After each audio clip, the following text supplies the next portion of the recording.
You will need to catch fairies to get fairy jars. And to catch a fairy, you need to make your fairy nets.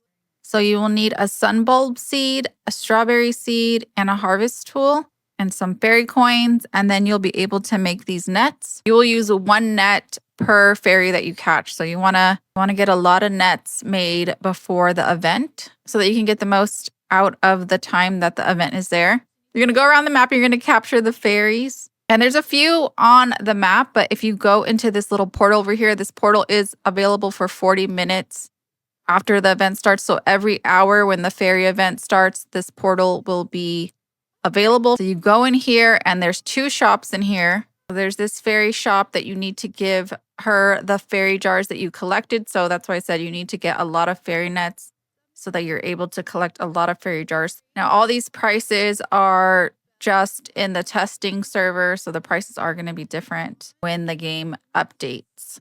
And there's this glimmering other shop that also has this one. You don't need fairies for. This shop is just going to be for fairy coins, so to use all your fairy coins. That wisp well, I don't know what it does. It says it's 40 million fairy coins. I don't know if it's going to stay 40 million fairy coins. I tried to get Robux to buy it, but it won't let me buy it.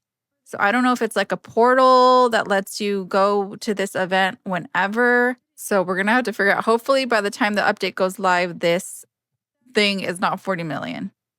Because I don't know anybody that has 40 million fairy points. There's also a little obby that you can see here that every little orb gives you a seed pack or an egg. So it gives you a little reward, kind of like the beanstalk did when you would climb up the beanstalk and you would get the little orbs that have some kind of mystery prize inside. But let me know what you guys are thinking about the new update. I like it. I like the fairy little separate world that we can go in and catch fairies. And then the 2 shops have a lot of stuff that we can get.